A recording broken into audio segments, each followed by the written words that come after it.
Bem, vamos agora dar continuidade ao conteúdo de rastreabilidade, que é um conteúdo que está dentro da aula de garantia da qualidade. Então, na última aula, nós falamos sobre a rastreabilidade interna, né? E essa rastreabilidade interna, um componente muito importante é a conta-prova, onde elas precisam ser armazenadas para eventuais possíveis reclamações futuras. Bem, e aí agora a gente tem que pensar o quê? Nessa rastreabilidade externa. Então, como é que isso chega para a indústria? Tá? Então, a importância, né, da rastreabilidade externa é justamente o que? Foi se verificado, né, num relatório da OMS em 2015 que quase 20% dos medicamentos comercializados no Brasil eram ilegais, sendo que aproximadamente a cada lote de 100 medicamentos, 20 eram de medicamentos falsificados. Então, por isso que é muito importante essa questão da rastreabilidade e da identificação mais completa possível desses medicamentos. Então, algumas empresas estão recorrendo atualmente ao uso daqueles R-codes, né, que você consegue ali com a câmera de celular para facilitar os clientes o acesso para ele conseguir perceber toda a cadeia por onde o medicamento passou, né, desde quando ele saiu da indústria farmacêutica até o consumidor final. Outra vantagem da rastreabilidade são as facilidades, né, para os recalls. Então, se acontecer algum problema com um lote, a gente verificar que tem um problema com algum lote, se você tem uma boa rastreabilidade, você consegue alcançar muito rapidamente, né, onde esse medicamento foi distribuído e, consequentemente, removê-lo de forma mais rápida e eficaz do mercado, reduzindo o dano à população.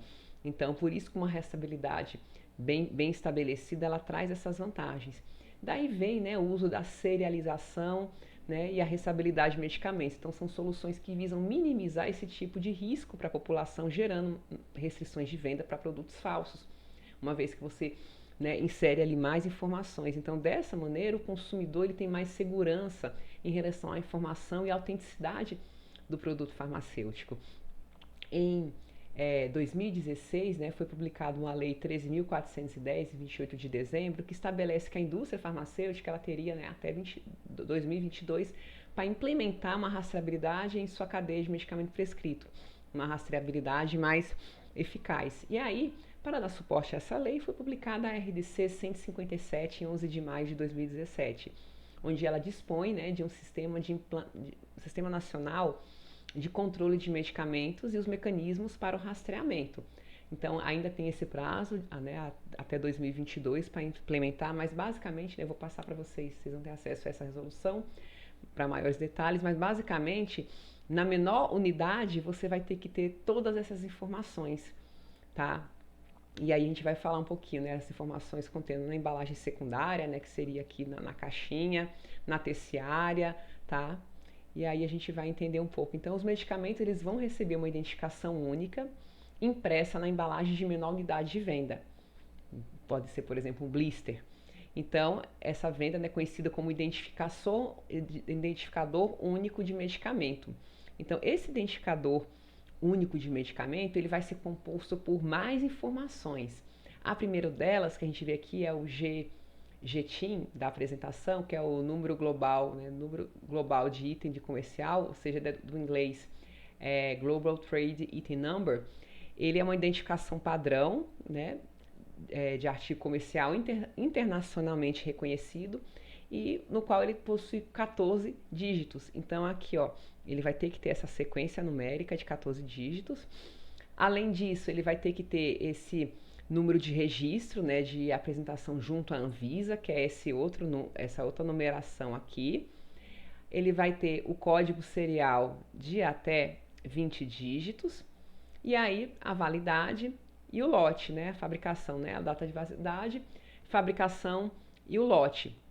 Então a gente percebe que tem, né, muito mais informações. Então com essa gama de informações fica muito mais fácil rastrear. Então até 2022 as empresas, os laboratórios vão ter que se adequar e já dispor desse sistema. Aqui são algumas fotos, né, tem um guia aqui que eu vou mostrar para vocês, né, de rastreabilidade, que vocês podem estudar um pouco mais a fundo esse conteúdo, né? Vou mostrar aqui, isso vai estar disponibilizado para a gente, tá? Então esse aqui foi um guia né, aqui, Guia da Rastreabilidade de Medicamentos, um e-book, né, não é muito grande, então é interessante que vocês, né, dê uma lida, né, ele vai detalhar bastante, né, como é feito esse processo, quais são as etapas de implementação, né, então é um material interessante para vocês darem uma olhada, né, então foi daqui que eu tirei aquelas imagens e um pouco do conteúdo dessa aula.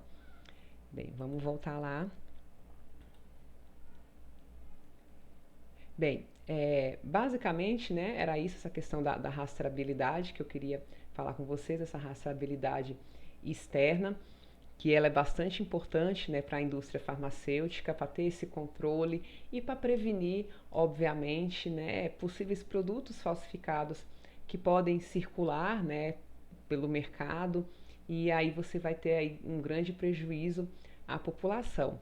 Então, gente, a gente finaliza essa parte de rastreabilidade, né, só um complemento da aula anterior, e a gente, né, se vê na próxima aula. Até mais.